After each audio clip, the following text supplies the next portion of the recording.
en Guatemala existe una figura de profesionales que es la figura 029. Entonces Sí. usted platicaba de lo que es los trabajadores del Estado. Ujú. Entonces aquí somos, digamos, medio trabajadores, porque no tenemos los derechos que tiene un trabajador normal. Sin embargo, estamos bajo ciertos horarios, etcétera, ¿verdad? Entonces, conforme a eso, acá está el Instituto Guatemalteco de Seguridad Social, que es el que Sí. nos podemos en un momento beneficiar, pero cuando nosotros estamos acá en un 029 no vamos a poder jubilarnos, ¿verdad? Entonces nos toca, por ejemplo, acá en Guatemala, en mi caso, que soy 029, puedo trabajar en el Estado y adicional a eso puedo estar en lo que es mi oficina. Entonces, acá en Guatemala hay esa figura que podemos hacer las dos cuestiones a la vez: ser empleados en el Estado y ser Ajá. autoempleados, lo que era lo que usted nos indicaba. Ok, qué interesante, no la conocía. Y aquí hay Esa era mi algo, opinión. mientras usted me lo Ujú. mencionaba, algo similar. Y eso es lo que nos da lo que usted llamaba una inestabilidad, ¿verdad? Por supuesto. Sí, claro. Pero recuerden, la vida es inestable. ¿Sí? Si usted quiere una vida estable, eh, se va a estrellar, porque el cambio es inevitable. El cambio va acorde también al ciclo vital, o sea, es como el envejecimiento. Es más, les pregunto, es algo que desde que estudio neurociencias les confieso que me impactó. ¿A qué edad creen ustedes que comenzamos a envejecer los seres humanos? Los animales envejecen más rápido. Pero ¿a qué edad creen ustedes que comenzamos nosotros a envejecer?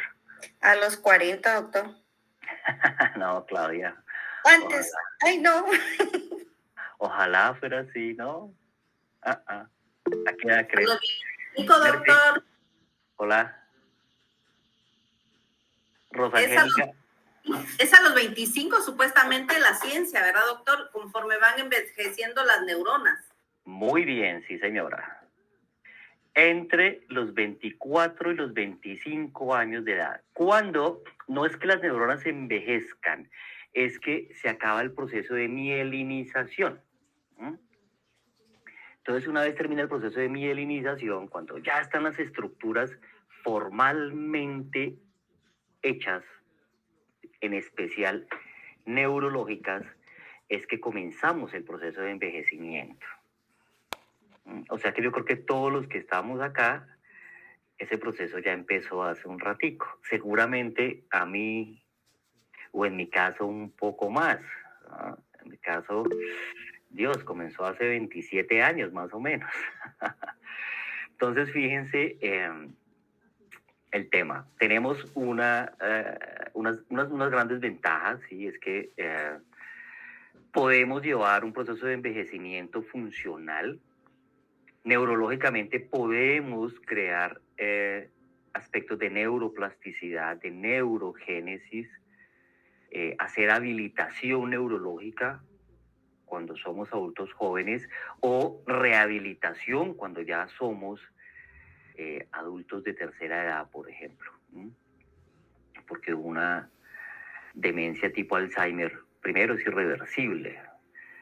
Y usted no habla de habilitación. Usted puede hablar de habilitación con un niño o un adolescente que sufrió un trauma cráneoencefálico, que perdió o que se lesionó el área de Broca, que es una de las áreas del lenguaje, en especial la que produce el lenguaje, ¿sí? O sea, la que me permite hablar, porque es motora, o un área de comprensión, como es el área de Wernicke, o Wernicke, porque es alemán, no Wernicke, Wernicke. En Alemania la W se pronuncia como una B, no como W. Y usted no entienda lo que le dicen. Un niño puede tener una lesión que le cause una afasia, pero puede su cerebro reemplazar esa área por otra y producir lenguaje. Puede que sea otra área del lenguaje la que tome esa labor y producirla.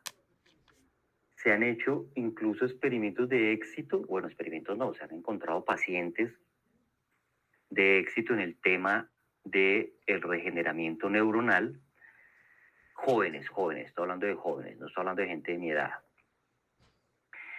donde pueden haber perdido incluso casi que un hemisferio cerebral, o sea, la mitad de su cerebro, y la otra mitad asume todas las funciones de la mitad dañada, de la mitad lesionada.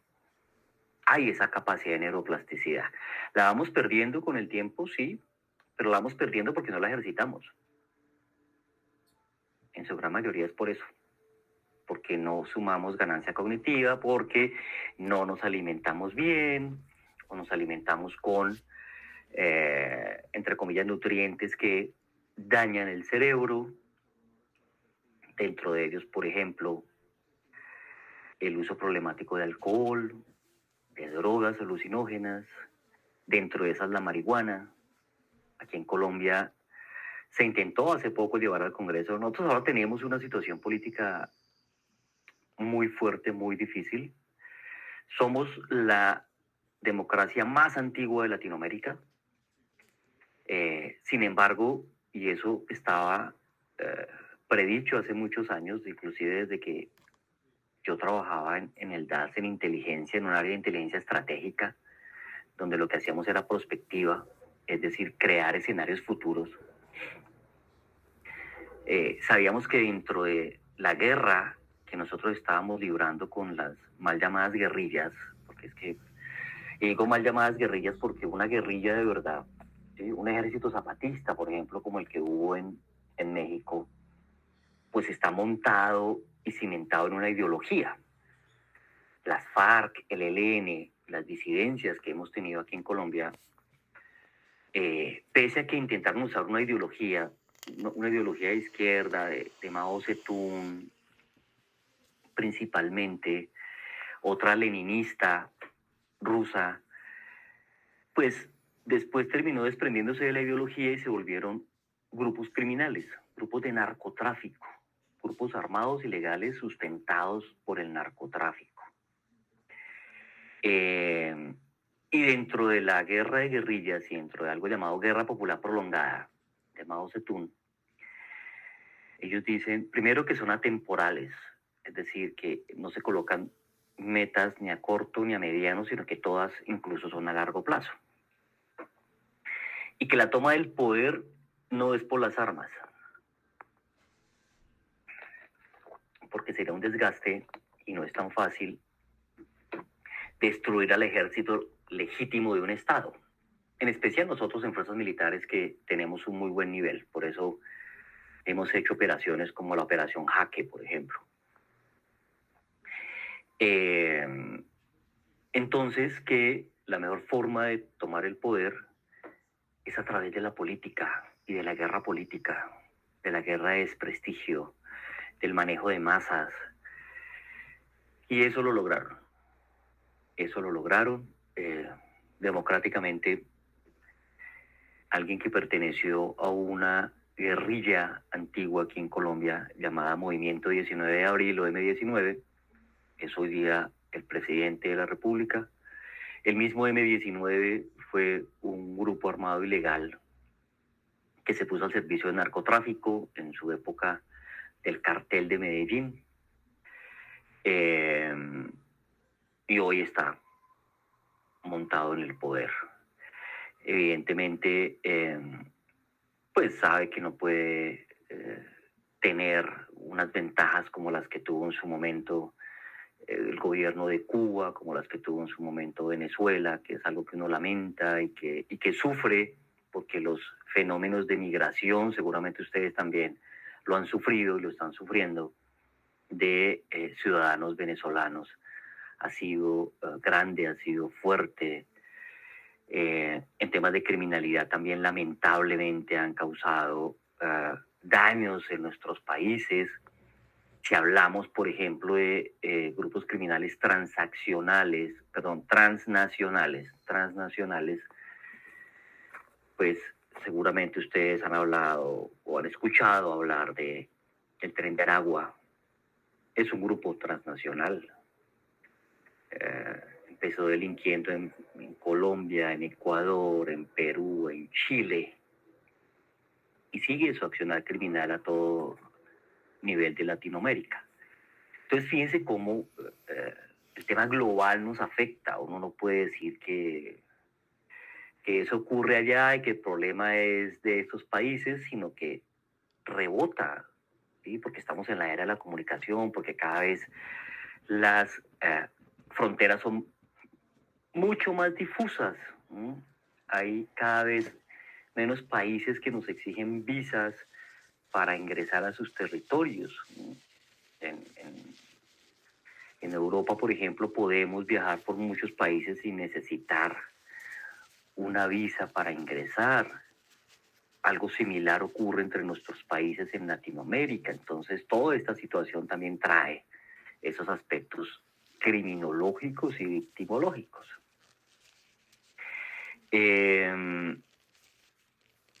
Entonces, volviendo al tema, porque me parece interesante alimentarlo de ser psicólogo y empleado. Ser psicólogo y empresario, cuando usted es empleado, pues está en el peor flujo del dinero, ¿sí? Fíjense que nos acaban de dar un muy buen ejemplo, y es, si yo quisiera una jubilación, casi que es imposible, porque tendría no solamente que tener uno, sino además 2 trabajos, seguramente, pasar mucho tiempo para poder tener dinero trabajando por mí. Es decir, que no esté trabajando por dinero, que eso es lo que el empleado hace. O hicimos, porque yo también fui empleado, trabajar por dinero. Cuando uno es autoempleado, pues usted se gestiona, ¿sí? Usted exige sus funciones ejecutivas, pone a trabajar más sus lóbulos frontales y su corteza cerebral, que de hecho el neocórtex es el que nos diferencia de los animales, de todos los animales, y dentro de esos, las mascotas. Esta es la mía, se llama Gretel. Es alguien que me ha enseñado mucho también sobre cómo funciona en especial el sistema límbico, porque ellos tienen un cerebro emocional magnífico. De hecho, precisamente por no tener corteza cerebral, es decir, por no razonar, una mascota no miente en sus emociones. Tienen emociones igual que nosotros, se conectan con las emociones igual que nosotros. Por eso muchos perros les está dando cáncer, porque se está conectando con las emociones de su amo, por ejemplo. Hay perros con artritis, hay perros con demencia, por ejemplo. Y este cerebro mamífero es, valga la redundancia, magnífico, maravilloso, ¿cierto, Gretel? Son también los mejores lectores de la conducta no verbal. No es que el perro entienda, por ejemplo, la raza de Gretel, un Schnauzer, es alemán, pero no es que ella me entienda cuando le hablo en alemán, o en inglés cuando le digo sit y se sienta. No, lo que él entiende e interpreta es la conducta paralingüística, el tono de voz y el gesto que le hago cuando le estoy diciendo sit, o cuando le estoy diciendo que se quede quieta. Ellos son muy buenos interpretando ese tipo de comportamiento. A ver,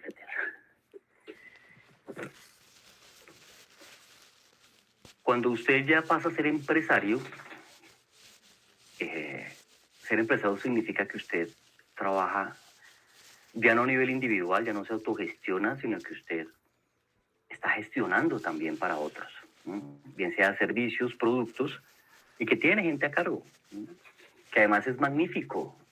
Es algo que el comunismo quiere abolir, por ejemplo. ¿Sí? La producción capitalista. Es absurdo, porque eso es precisamente lo que genera un avance, eso es lo que genera desarrollo en nuestros países. Si usted se fija, obviamente hay unos pros y unos contras, no quiero meterme tanto en temas políticos, pero un país como El Salvador, cuando muestra que tiene elementos de seguridad controlados, eso psicológicamente trae un efecto macro, no solamente micro. El efecto macro es inversión extranjera. Y si hay inversión extranjera, hay más empresas, se forman más empresarios y hay más empleo. Una maravilla. Entonces el empresario pone a producir el dinero y hay dinero que produce para él y para otros más. Y cuando usted es inversionista, cuando usted tiene, o mejor no, todos la tenemos, cuando usted desarrolla inteligencia financiera, que es otro de los tipos de inteligencia que tenemos más o menos, unos dicen 7, otros dicen 10 tipos de inteligencia. Yo parto de los 7 tipos de inteligencia de Gartner. Howard Gardner dice que una de esas es precisamente la inteligencia financiera. Ese olfato que tenemos para invertir, para saber usted qué hace con el dinero y producir más dinero, para asumir riesgos, ¿no?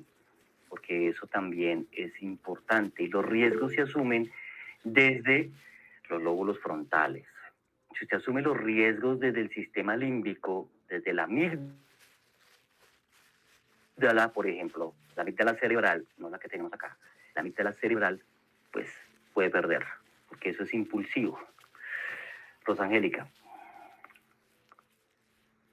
la escucho. Sí, sí, doctor, con una consulta. ¿La inteligencia emocional, qué vínculo tiene con la inteligencia financiera? Disculpe, doctor. Uy, todo, mire, la inteligencia emocional en realidad se vincula casi que con cualquier tipo de decisión que tengamos. La inteligencia emocional se vincula con el aprendizaje. Por lo siguiente, el sistema límbico es parte del sistema emocional, del sistema mamífero, como se le conoce, ¿sí? Que es el que muy desarrollado tienen las mascotas, que es igual al nuestro, estructuralmente hablando. Está compuesto por la amígdala, la corteza cingulada, el hipotálamo, que es una especie de director de orquesta, el hipocampo, que es donde usted almacena los recuerdos. El hipocampo es uno de los centros de la memoria, pero sí es el más importante. Entonces, todo lo que usted fija en la memoria a través del hipocampo tiene contenido emocional. Por eso los traumas, por eso las fobias. Si usted no se siente bien, que es a lo que uno le llama a veces intuición, y somos intuitivos, no sexto sentido, porque sexto sentido, es decir, el sexto sentido es la intuición y el sexto sentido no es solamente propio de las mujeres, quiero que entiendan, ¿sí? Aunque sí hay diferencia entre el cerebro masculino y femenino, no es propio de las mujeres, es también propio de los hombres, somos intuitivos, incluso eso es parte de la teoría de la mente. Cuando usted habla de la intuición para invertir, por ejemplo, para saber si eso es un buen o mal negocio, está hablándolo desde lo emocional, pero, ojo, filtrado por la corteza cerebral, por la razón y en especial por los lóbulos frontales. Y entre los lóbulos frontales, por una parte de el prefrontal que se llama dorsolateral, que es el que nos permite pensar en frío, porque si usted usa de sus lóbulos frontales a uno llamado órbito frontal, órbito porque está a la altura del ojo, ese piensa más en caliente. Vamos a hacer algún ejercicio para que entiendan de pronto cómo es que eso funciona, pero evidentemente, y para responder lo que Rosangélica ha dicho muy interesantemente, cualquier aspecto de toma de decisiones implica nuestra estructura emocional, cualquiera. Los recuerdos que se fijan, en especial los que se cristalizan, tienen una connotación emocional, pasan por esa parte del cerebro emocional. Por eso el tema del trauma en las víctimas, por ejemplo, y vamos a hablarlo desde la perspectiva neuropsicológica. Porque aspectos como la terapia cognitiva generan resultado con víctimas, por ejemplo, como el EMDIR, como la reestructuración.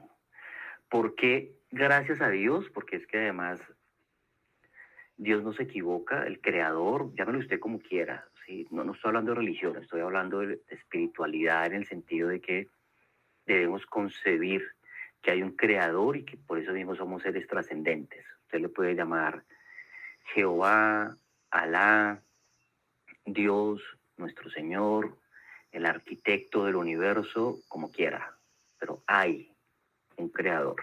Él no se equivoca, ¿no? Y precisamente hizo tan perfecta nuestra estructura, en especial nuestro cerebro, y una de las facultades del cerebro que es la memoria, que los seres humanos no tenemos memoria fotográfica. Ojo, quienes tienen memoria fotográfica, que son pocos individuos, ¿sí? Estoy hablando de 1 entre 10 millones, son personas que sufren mucho por tener ese tipo de memoria, ¿no? Es lo mismo que quienes son genios, también sufren mucho por tener una inteligencia superior. ¿Sí? Quien tenga un cociente intelectual superior a 120, 130, 140, como era el de Albert Einstein o el de Marilyn Monroe, es gente que sufre muchísimo. Emocionalmente se afectan, por ejemplo. ¿Mm? Por eso también el Asperger, que hace parte del espectro autista. ¿Mm? Y el autismo es masculino. El autista puro, el autismo puro le da a los hombres. Eso tiene una génesis genética, valga la redundancia. En su momento se las explicaré. Pero el Asperger, que es aquel que desarrolla unas habilidades bastante fuertes de aprendizaje de su medio, de hecho hemos tenido muchos o varios premios Nobel que son Asperger. Pues tenemos un jugador como Messi que es Asperger. Son personas que emocionalmente tienen bastante dificultad, ¿sí? Sobre todo en conectarse, en tener temas de teoría de la mente. Sí, cuando trabajemos el tema ustedes lo van a entender. ¿Mm? Pero ¿a qué va todo esto? Antes de dar la palabra a Luisa, a que afortunadamente la mente no es fotográfica, es decir, que no recuerda con exactitud todo, porque si lo recordáramos de esa forma, las víctimas no podrían superar lo que les pasa. Afortunadamente nuestra memoria es constructiva, es decir, se llena de elementos reales e irreales. Y en esa construcción de nuestra memoria o reconstrucción de nuestra memoria podemos cambiar o modificar los recuerdos, en especial los recuerdos dolorosos. Y al cambiar y modificar recuerdos podemos hacer cambios neurológicos, neuropsicológicos en nuestro cerebro. Por eso podemos superar traumas. ¿Sí es claro? Luisa Marbella, me escucho. ¿Qué tal? Buenas noches. Hola, Fíjese que buenas noches. precisamente eso le iba a comentar, pero ya lo comentó usted. Dígame. Sobre el tener, el que la mente no tiene en sí los recuerdos tan presentes, porque eso lo podemos poner en un ejemplo en un embarazo. Por ejemplo, nosotros nos percatamos que el bebé sí puede estar dentro de la panza de la madre, y recuerden que la mayor parte, pues el bebé siempre está en agua, pero el momento que él sale a compartir ya con la sociedad, él va aprendiendo todo lo que el ser humano le enseña acá en la vida normal, y a ellos se les va olvidando. Por eso hacen siempre la recomendación muchas personas de que cuando ellos al nomás nacer tienen que seguirles como que el mismo patrón, donde ellos sí saben nadar, saben flotar, para no perder esa memoria que ellos tienen cuando ya salen acá a la sociedad, ¿verdad? Es lo mismo que pasa con otras personas. Algunas personas tienen muy buena retentiva, pero otras tienen otra metodología, cómo aprender y cómo saber interpretarlo también, ¿verdad? Ajá, así es. Mire qué interesante lo que usted me dice y sobre todo lo que me hace recordar o me hace pensar. Primero, las memorias antes más o menos de los 6 o 7 años son memorias muy primitivas, son memorias más emocionales que racionales. No pueden ser racionales porque es que a los 6 años usted todavía no tiene desarrollada la corteza cerebral. ¿Mm? Por eso, si un niño o una niña, como he tenido casos en temas de delito sexual, dice que recuerda lo que le ocurrió a los 3 años cuando presuntamente su papá le tocó su vagina o le metió el dedo en su vaginita, neurológicamente, neuropsicológicamente eso no es posible. Racionalmente no puede recordar eso. Y menos con claridad. Eso no es cierto. Ahí lo más posible es que haya una implantación de memoria, un falso recuerdo que lo rellenó con algo de fabulación o confabulación, o que la inteligencia biográfica, ¿no? Hay una inteligencia que, pero la inteligencia no, la memoria biográfica, perdón, nuestra memoria biográfica, en especial en nuestra niñez, está rellenada por lo que nos dijeron que nos ocurrió, o por lo que usted viendo una foto de bebé le preguntó a su mamá y su mamá le dijo, sí, es que para esa época a usted le dio varicela, pero usted no recuerda que le dio varicela, pero usted dice, sí, yo a los 2 años tuve varicela, porque lo metió en su memoria constructiva. Y es mejor que no se recuerde antes de los 7 años, con claridad, racionalmente hablando, desde la corteza cerebral o neurológicamente hablando. Porque algo como el nacimiento, por ejemplo, como muy bien lo decía ahorita Luisa, es traumático. Dar a luz, el nacimiento no solamente es traumático para la mamá, para la madre que siente el dolor del parto, el temor del parto, así le apliquen pitocina o pitocin, que es una inyección para inducir parto, que está conformada por una hormona que es la oxitocina. Y la oxitocina es la hormona del amor. La oxitocina es precisamente la hormona y el neurotransmisor que tienen las mascotas. Gretel, en la vinculación que tiene conmigo y con mi esposa, por ser amorosa, cariñosa, lo que hace es producir oxitocina. Esa es la hormona del amor. Usted construye las relaciones de amor. El instinto materno no existe en las humanas ni en los humanos, papás o mamás. Y muchos de ustedes que son mamás se estarán sorprendiendo y allá detrás de cámara viéndome los ojos y diciendo, uy, ¿cómo está diciendo eso? Si el instinto materno existiera como instinto, una mamá no se atrevería a asesinar a su hijo.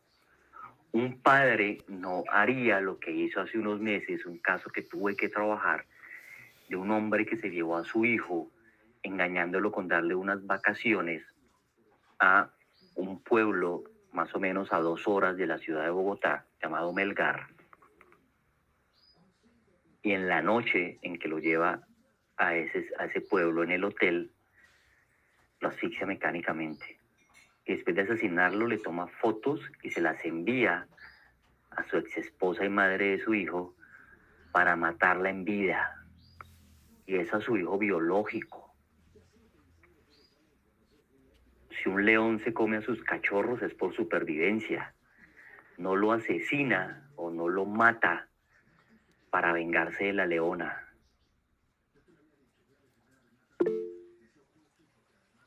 Si es claro cómo funciona nuestro cerebro, que es el más avanzado, pero también el más perverso de la humanidad.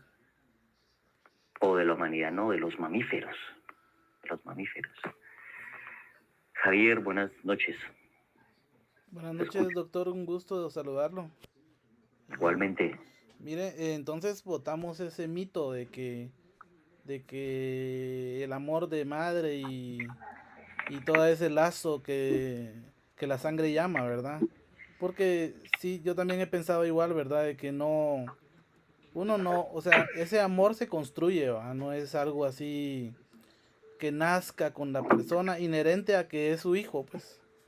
Y bueno, eso uno. Y la otra que también me quedé con eso de que por ejemplo, yo siempre he pensado que cuando uno antes de nacer, cuando está en el vientre de su madre, es una vida, hablando un poco más espiritualmente, ¿va? Sí, Y que uno no se recuerda cuando nació, o sea, uno no recuerda ese dolor. Entonces cuando uno nace ya empieza otra vida. O sea, ujú, si tuviéramos varias vidas, esa habría sido una. ujú, Y nadie se recuerda. Y dicen que cuando uno se muere tampoco recuerda cuando murió. O sea, ajá. es lo mismo prácticamente. Solamente eso, doctor, gracias. Ok, gracias, Javier. A usted me gusta lo que dice porque me hace pensar varias cosas. ¿M? La primera, sí, reafirmo lo que acaba de mencionar en relación con el instinto materno. No es una cuestión caprichosa mía, está científicamente probado. Eso que llamamos instinto materno en realidad es una construcción a través del vínculo y de algo afectivo que se llama el apego. ¿M? Eh, y tenemos apegos seguros y apegos inseguros. El amor se construye con apego seguro. El apego inseguro genera en la adultez comportamientos celotípicos, paranoides, que favorecen feminicidios o femicidios, como se llama en nuestros países. La necesidad de controlar, poseer, el temor al abandono real o imaginario, porque el agresor imagina que cualquiera tiene distorsiones cognitivas, entonces eso le permite imaginar o tener una realidad amenazante. Neurológicamente las realidades amenazantes activa nuestro tallo cerebral, que es una estructura muy primaria que la encontramos aquí. Este es el tallo, esta parte es el tallo cerebral, en algo que la activación se llama el arousal, que es el estado de alerta, y se va a la amígdala, parte del sistema límbico, como les decía, y facilita la agresión, porque considero que el ambiente es amenazante, entonces que mi pareja me va a dejar o me está poniendo cuernos o me la está jugando.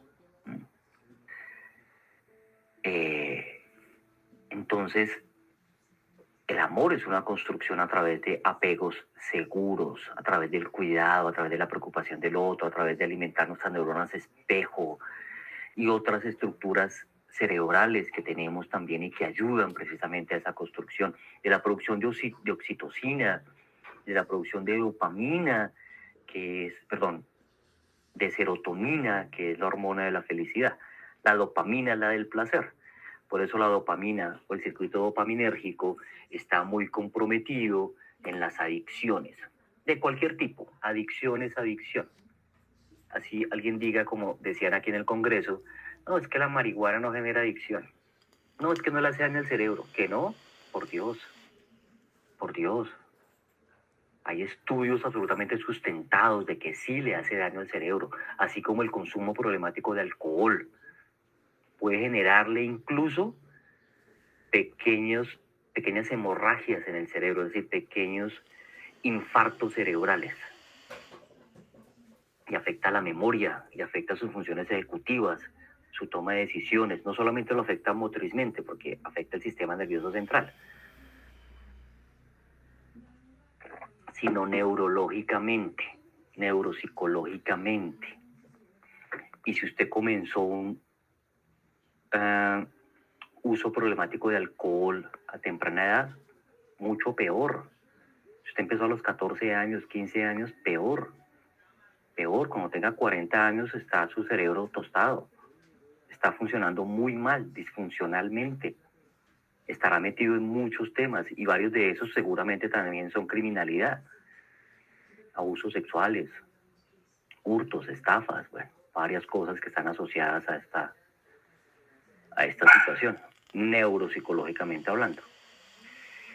Lo otro, mire, lo que dice Javier es bien interesante. ¿Mm?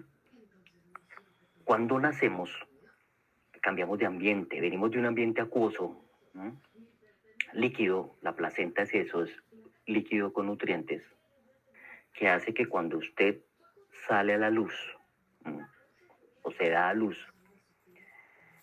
en primer lugar sus pulmones empiezan a funcionar. Por eso el golpecito no es ver si el bebé nace vivo solamente, es para impulsar que los pulmones se muevan, boten el líquido y empiece el proceso de inspiración y expiración,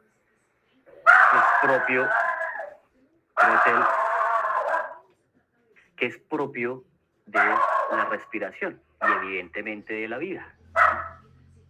Gretel, ven. Acá, acá. Gretel.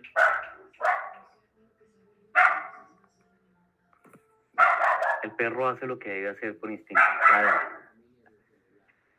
Entonces ese cambio, si usted lo recordara, si eso se fijara en su hipocampo, sería traumático, absolutamente traumático.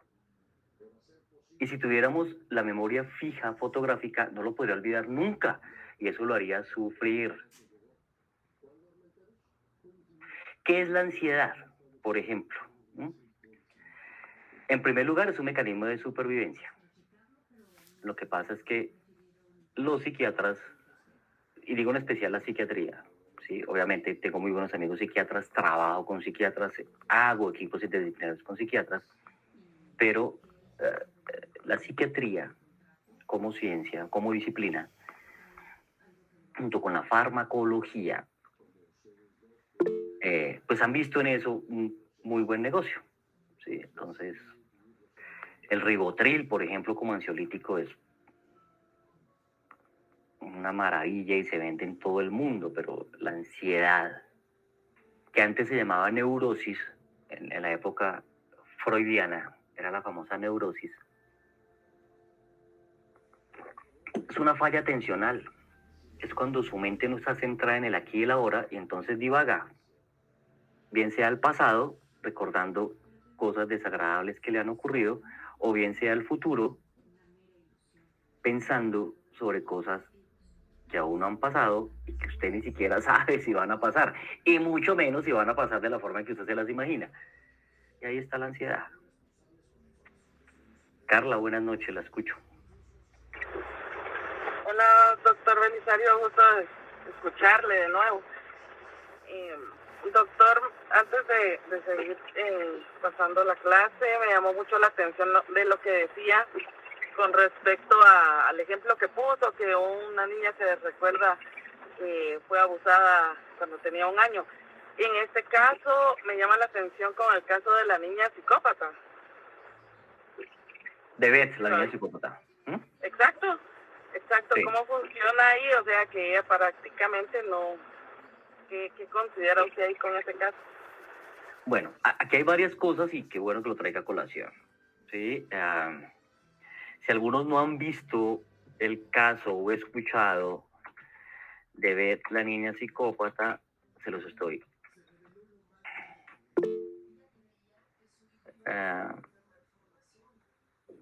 colocando ahí en el chat y lo pueden ver a través de YouTube. Importante que vean la entrevista que le hace un psicólogo forense a ella. Miren, primero es muy ligero haber catalogado uno de los errores que tenemos los psicólogos, los psiquiatras, los neuropsicólogos también, hay que admitirlo, los médicos, es que nos gusta el diagnóstico o que somos ligeros o atrevidos y por eso irresponsables al momento de diagnosticar. Cuando eres entrevistada y se le da esa etiqueta de niña psicópata, Beth tenía apenas 7 años. Es imposible que usted saque un diagnóstico psiquiátrico, psicológico, neuropsicológico de un niño a los 7 o antes de los 7 años. Es que ni siquiera neuropsicológicamente usted puede detectar a los 7 años un autismo. Ojo, hay muchos falsos positivos de autismo que después resulta ser trastornos de déficit de atención, resultan ser comportamientos esquizotípicos o esquizoides o otro tipo de situación, y no necesariamente corresponde a un autismo o una discapacidad cognitiva leve. Por eso es irresponsable hacer diagnósticos a esa edad, y mucho menos catalogar a una niña de psicópata, por Dios. La psicopatía es un estilo de personalidad perversa, no enferma, porque el psicópata no siente que esté enfermo. Porque el psicópata es egosintónico con lo que hace, lo disfruta, le genera placer, le genera dopamina. Por eso lo refuerza. No es egodistónico como alguien, por ejemplo, que sufra una depresión. No es egodistónico como alguien que sufra una bipolaridad o un trastorno obsesivo compulsivo, un TOC. No es agradable tener ese tipo de diagnóstico. Eso hace que sufra. La enfermedad mental genera sufrimiento. El esquizofrénico sufre. Es egodistónico con él o con ella. El psicópata no. Pero una niña como Beth, decir que es psicópata es irresponsable. Segundo, Beth dice recordar que fue abusada por su papá, más o menos cuando tenía 4 años. No significa que no sea cierto.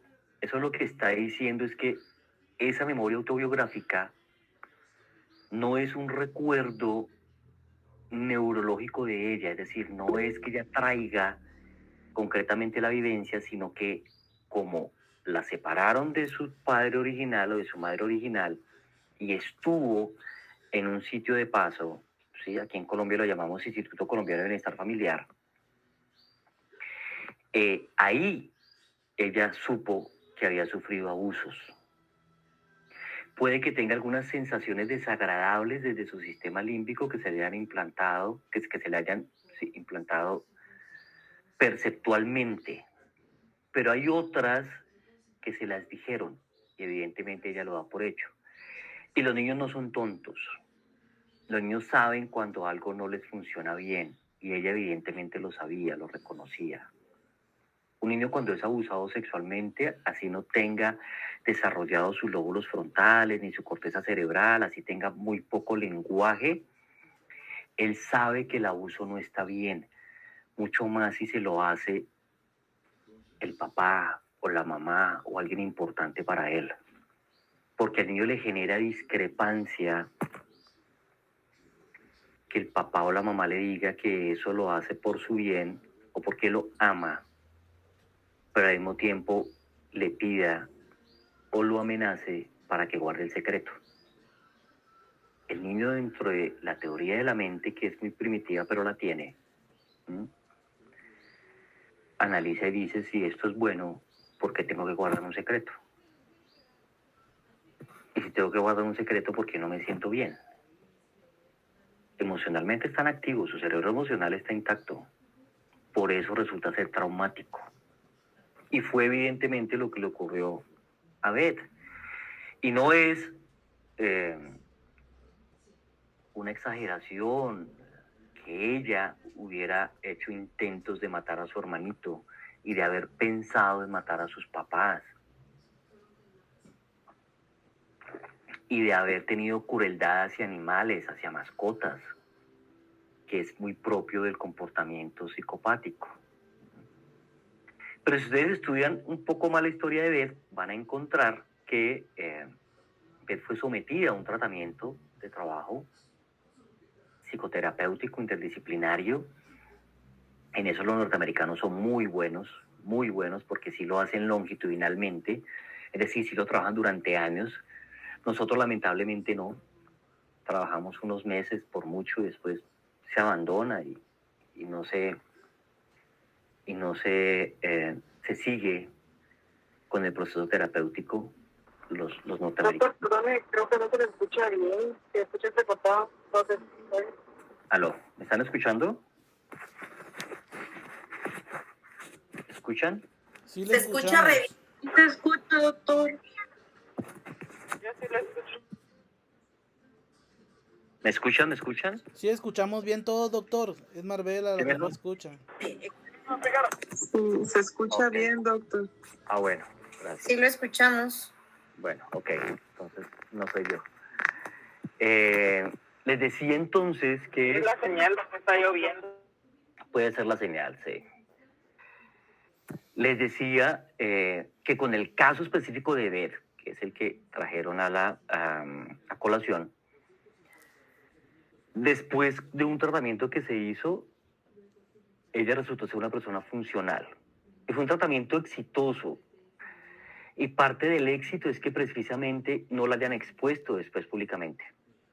Sí, los norteamericanos que trabajaron con ella, el equipo de trabajo, decidió inclusive cambiar la identidad de Beth y que fuera una persona funcional cuando lograron esos cambios de su funcionalidad y no exponerla, precisamente para evitarle la etiqueta de psicópata.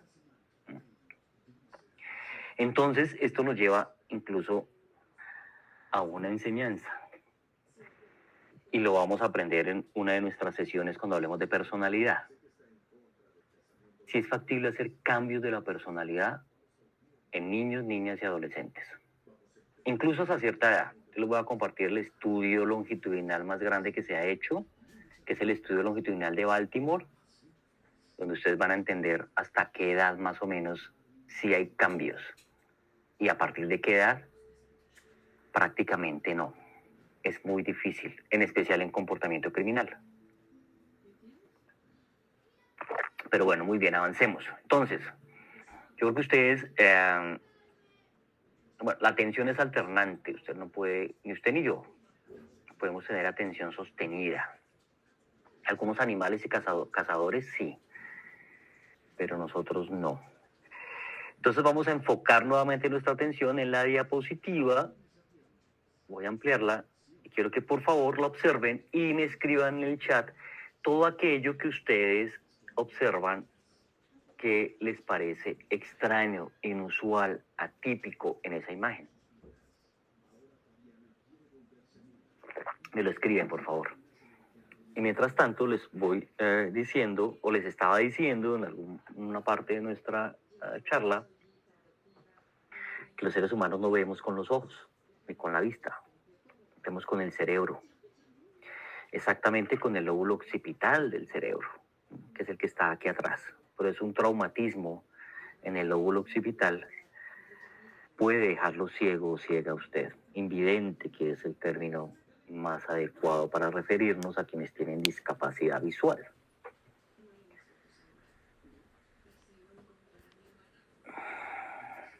Voy a dar 20 segundos más para que ustedes terminen de observar la imagen.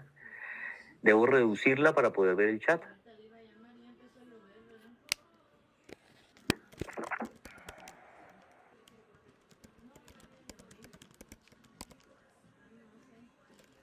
Ups, perdón.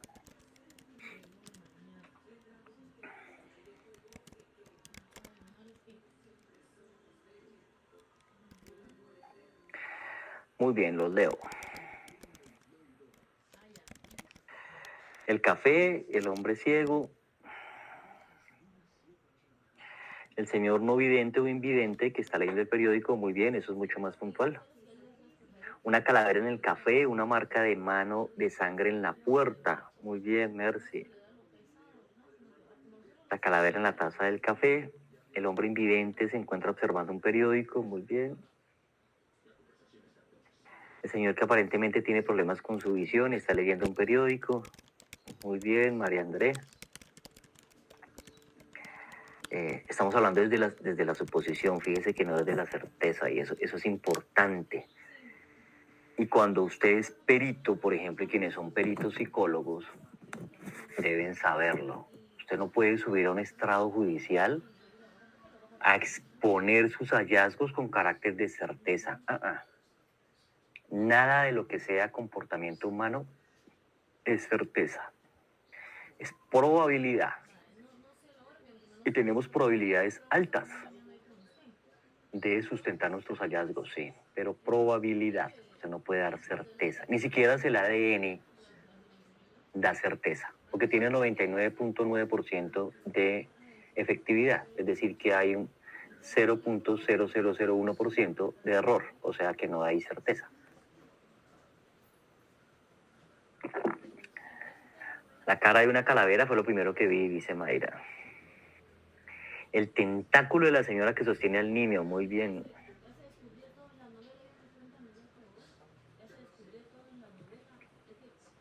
La mancha de sangre en la puerta.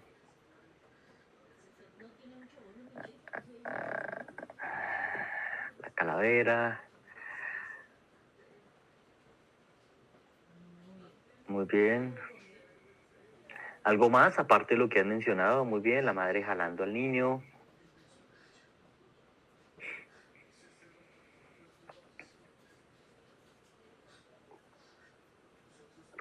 Fíjense cómo cada vez que observamos nuevamente la imagen, podemos encontrar más cosas, ¿no? No solamente estamos viendo, sino que estamos observando, y esa observación se hace a través del cerebro, de todas las estructuras o de varias estructuras que conforman precisamente nuestro cerebro. Y lo digo precisamente con conocimiento de causa, ¿no? Mi padre es invidente, perdió la visión, o la visión no, perdió el sentido de la vista, entre comillas, a los 19 años con un accidente que le generó traumatismo en el lóbulo occipital. Después se le complicó con un glaucoma y bueno, eso ayudó a que quedara absolutamente sin visión. No significa que por no ver con los ojos no tenga corteza visual y no tenga capacidad visoconstruccional. La tenía. Él tenía, por ejemplo, la capacidad de imaginar cómo era un teléfono celular. Lo tocaba y con el tacto tenía imagen visual. Fíjense lo maravilloso del cerebro. Desarrolló agudeza en sus demás sentidos. El sentido propioceptivo, por ejemplo. Podía caminar en la casa sin necesidad de usar el bastón de invidente, no de apoyo, porque en su cabeza visoconstruccionalmente tenía cada rincón de la casa y no se golpeaba con nada. Me pegaba más yo cuando me levantaba a oscuras a hacer chichi que mi padre. Auditivamente, olfativamente, gustativamente tenía mucha más agudeza que cualquiera de los que estamos acá. Porque lo que ve y lo que permite observar, crear y recrear es el cerebro, efectivamente. Y como ustedes lo están viendo en la diapositiva, ahí están nuestros sentidos, que son más de 5, ¿sí? Nuestros sentidos, en realidad, estamos hablando de 8 o 9 sentidos. Dentro de esos, el kinético, el propioceptivo. Hay un sentido incluso que está amarrado al olfato, que nos permite detectar elementos hormonales en el otro y que hace parte de la empatía, por ejemplo. Ahí está el gustativo en el lóbulo temporal, la visión en el lóbulo occipital, es en realidad, ¿sí? Occitoparietal, es que el parietal es arriba, el tacto en el parietal, el olfato y la audición, que es absolutamente en el lóbulo temporal. Inclusive la audición hace parte del mismo circuito del lenguaje, ¿sí? De ese circuito que conecta las dos áreas que yo le he mencionado anteriormente, que es el área de Broca y el área de Wernicke. Luisa, la escucho. Perdone, doctor, lo que usted está hablando ahorita, en realidad de todas las partes de nuestro cerebro. Fíjate que yo lo vi en una película, yo no sé si alguno de los compañeros ya lo vio, la película se llama Rain, donde el niño no quería ir a la escuela, porque la escuela pues definitivamente era especial para ellos, porque la mamá le explica que como él es ciego, él tiene que aprender a sobrevivir y Sí. tiene que mandarlo sí o sí a la escuela, y durante el tiempo que él va, él aprende a usar muy bien todos sus sentidos, tanto como el olfato, también a poder tener muy sensibles sus oídos para cualquier ruido que él considere extraño o algo nuevo que él ¿cómo se llama? No conociera, ¿verdad? Pero yo estaba viendo también en la película que él se vuelve muy famoso y él toca el piano también, entonces prácticamente es como un cantante, ¿verdad? Y mucha gente lo conoce y siempre le preguntan cómo él puede andar en un bus sin ver y no perderse del camino, porque él viaja por muchas partes sin necesidad de que alguien más lo lleve. Muy bien, Luisa. Cópienos por favor al chat el nombre de la película. Yo particularmente no la he visto y me encantaría verla. ¿Por qué ocurre eso? Precisamente por una reorganización neurológica. El cerebro, al saber que falta uno de los receptores de los sentidos, ¿sí? En este caso vista, visión, se reorganiza. Entonces, sí ocurre algo como lo que está preguntando Mercy Alejandra. Las personas que pierden algún sentido, no solamente visión, pero lo que pasa es que la visión o el sentido de la vista ocupa cerca del 60% de nuestra corteza. Incluso lo auditivo, si usted escucha una palabra, usted tiene una corteza visual que se imagina la palabra. La palabra es criminología. Usted puede ver la palabra, no solamente la escucha, usted la ve. La puede meter allá en su corteza visual. Puede visoconstruccionar la palabra. Si ustedes observan, por ejemplo, uy, qué bien, voy a tener en cuenta la película, Ray Taylor. Un hombre, un talento como Andrea Bocelli, que es además invidente de nacimiento. Fíjese el talento que tiene, no solamente vocal, no solamente la prosodia, sino auditivamente, cerebralmente. Es un genio. Muchos otros tocando algún instrumento. Mi padre se destacó también tocando algunos instrumentos, dentro de eso la trompeta en una orquesta de música bailable de su época. El tacto era un sentido que tenía hiperdesarrollado, en especial cuando leía en braille. Las matemáticas, mi capacidad de calculia, me la enseñó él. A sumar, restar, dividir y multiplicar con un tablero de cubos en braille. Entonces fíjense cómo tenemos esa capacidad de desarrollar otras habilidades, otros talentos. La maravilla de la creación, la maravilla del cerebro. Erly Beatriz, la escucho. Doctor, buenas noches. Buenas noches.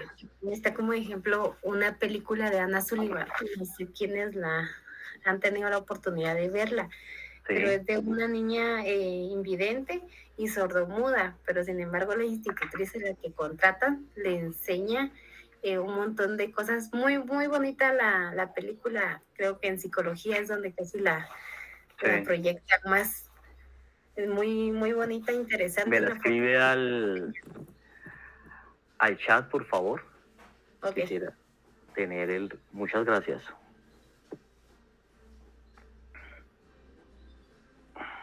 Ok. Y fíjense lo que ustedes han dicho tan interesante. Y es que precisamente esos recursos naturales que tenemos los seres humanos de autosuperación o de supervivencia, si lo que queremos llamar de esa forma, están presentes en situaciones de nuestro trabajo como la victimología. Una víctima sordomuda tiene capacidad de expresarse, una víctima invidente tiene capacidad de expresarse y de tener cierta claridad sensoperceptiva en especial acerca de lo que le sucedió. Y nosotros debemos estar en la capacidad precisamente de recoger y valorar esos testimonios. Una víctima incluso con discapacidad cognitiva tiene también la capacidad de contar, remembrar lo que le ocurrió. Si su discapacidad cognitiva es leve, pues va a tener lenguaje, va a tener vocabulario para hacerlo, va a tener recuerdo, va a tener la memoria más o menos conservada. Si pasa el espectro de una discapacidad moderada, grave o profunda, pues ahí va a ser un poco más complicado, pero no significa que no podamos recoger el testimonio ni valorar esa víctima. La credibilidad en términos de coherencia, consistencia y logicidad de lo que expresa. El milagro de Ana Sullivan. Mil gracias, lo tendré en cuenta.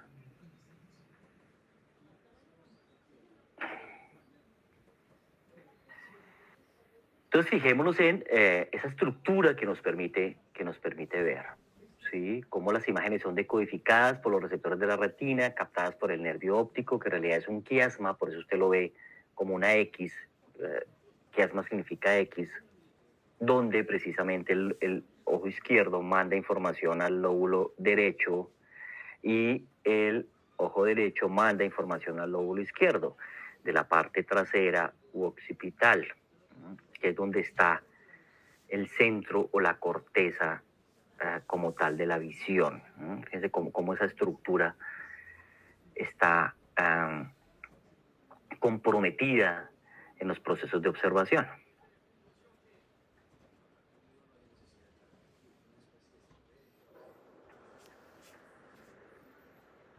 Todo lo que hacemos,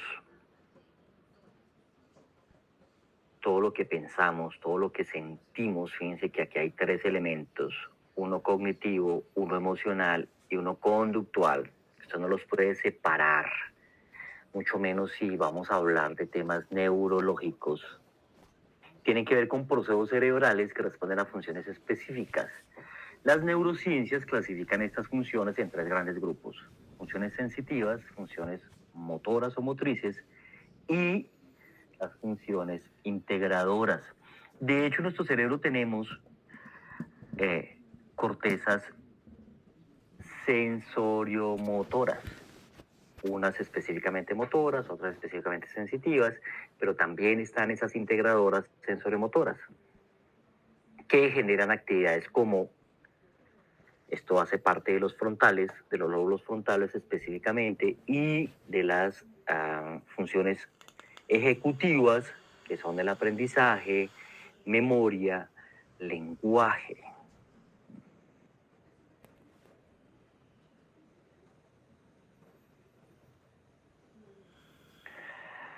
Rosangélica dice, el victimario siempre busca a esas víctimas inocentes. Sí, esos son elementos prepatógenos, es decir, de riesgo para ser victimizado. Es cierto. Mire, yo tuve la oportunidad de participar en el proceso de perfilación, bueno, llamémoslo caracterización, ¿sí? Porque digamos que no fue una perfilación directa como tal, de Luis Alfredo Garavito Cubillos, uno de los asesinos seriales vivos más prolíferos que hemos tenido para nuestra vergüenza, porque un país y una nación no puede ufanarse de haber tenido asesinos seriales, en especial cuando las víctimas son precisamente niños, niñas, discapacitados, dentro de esas personas con discapacidad cognitiva, personas de tercera edad, mujeres en situación de prostitución en calle, por ejemplo, o en habitabilidad de calle. Tuvimos hace un par de años, en plena pandemia, un asesino serial colombiano en Chile que asesinaba habitantes de calle. En una sola noche asesinó cerca de 6. Digo cerca de 6 porque asesinó a 5 y dejó a uno malherido. Se le probaron más o menos 14 homicidios en todo lo que los carabineros de Chile, en una juiciosa intervención además, revisando cámaras de seguridad y relacionando victimología, que es algo que nosotros debemos aprender y aplicar en nuestros países precisamente para detectar crímenes seriales, pudo hacer y lo lograron capturar. Pero vuelvo al tema de Garavito. La victimología de Garavito eran niños entre los 8 y los 13 años de edad, todos de extracción humilde, muy pobres. Algunos inclusive trabajaban en calle, en los semáforos, o que eran niños que tenían elementos de negligencia en el cuidado, es decir, que eran descuidados por sus figuras paternas y los dejaban en la calle. Esos niños, a lo largo y ancho del país, constituyeron un poco más de 200 víctimas de este monstruo, al que lo llamaron la bestia, y que hace 2 años logramos caracterizar, es decir, sacar un perfil más centrado en la realidad, más técnico, más científico, de las entrevistas que se le habían hecho anteriormente. Solamente había concedido 2 entrevistas a medios de comunicación anteriormente. Y que hace parte de un documental de Netflix que aún no ha salido, se tiene presupuestado para salir en el mes de septiembre, seguramente cuando estemos terminando nuestro curso, pero que sí dio lugar a un libro, que hace poco aquí en Colombia tenemos una feria internacional del libro, se logró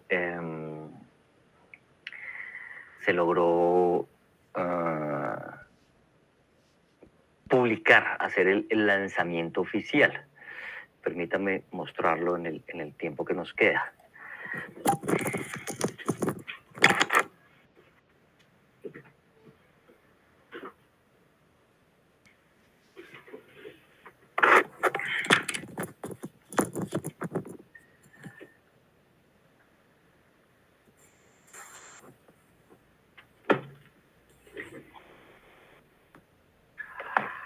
Este es el libro, no lo tenía tan a la mano, se llama Tras la sombra de Garavito.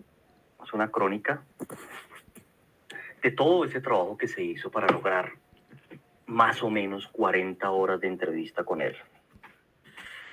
Tras la sombra de Garavito. Voy a anotarlo acá.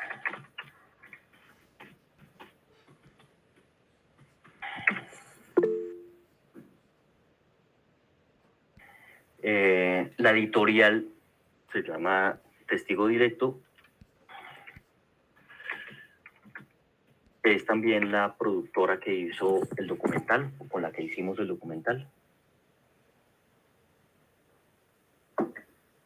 y que logró captar precisamente todos estos temas del comportamiento real de Garavito, digo el comportamiento real, ya no engañoso, ya no tergiversado y manipulado como se lo había manifestado antes a medios de comunicación, donde él decía que escuchaba voces que lo obligaban a asesinar, que hizo un pacto con el diablo y que era el demonio el que se le metió y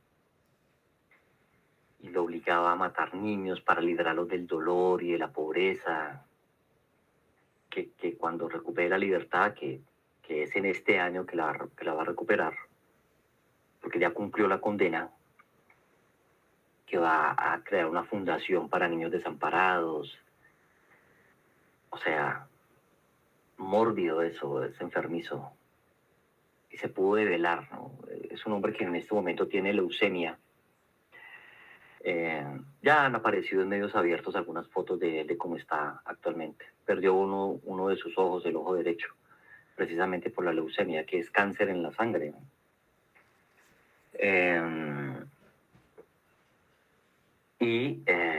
Pero mentalmente, neurológicamente, es impresionante la velocidad con la que este tipo procesa. Su velocidad de procesamiento es impresionante. Tiene una memoria de trabajo magnífica. Usted menciona su nombre una sola vez y él ya se lo aprende y lo llama por el nombre. Recuerda muy bien lo que se le dice, lo manipula, lo tergiversa. Bueno, es impresionante la astucia de este individuo. Y sus víctimas fueron precisamente eso, niños vulnerables.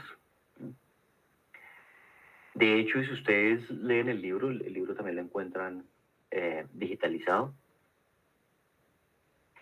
se van a dar cuenta que precisamente dentro del trabajo que tuve la oportunidad de hacer tras bambalinas, no solamente era perfilar a Garavito, sino a quien lo pudiera enganchar para que él diera la información que nosotros queríamos que diera sobre sus asesinatos. Y quien lo enganchó fue un joven de 19 años, que apenas había terminado un pregrado, una licenciatura en periodismo, y que se parecía mucho estructuralmente a las víctimas de Garavito.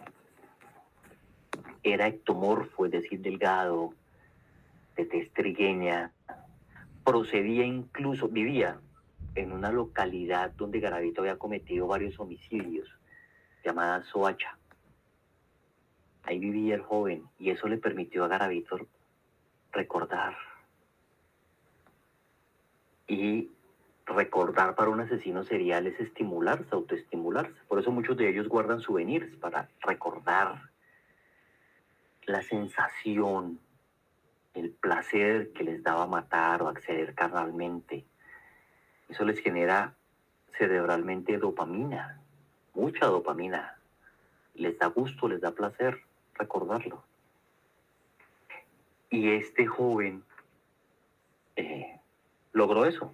Y a través de él lo enganchamos y logramos tener al menos 40 horas de grabación con él en el documental. Pero bueno, ya de eso les hablaré después. En próxima clase vamos a empezar a trabajar el tema de la víctima, de lo que constituye el tema victimológico, con algunos casos que particularmente he trabajado. Y antes de terminar, quisiera saber si hay alguna pregunta, duda, comentario. Quiero que recuerden que este espacio es de ustedes, lo construimos entre todos. Esto no es un escenario para que solamente yo hable. Para mí ha sido muy importante sus intervenciones, son absolutamente constructivas. Eso es lo que genera el conocimiento. Y la mejor manera de saber es preguntar. Esa es la forma más poderosa, la pregunta. Entonces, pregunten todo lo que quieran en estos espacios. ¿Estamos? Muy bien. Si no es más, les agradezco enormemente su atención. Si Dios nos lo permite, nos vemos a la próxima. Gracias, doctor. Gracias por todo. Buenas noches. Gracias, Doctor, buenas noches. doctor.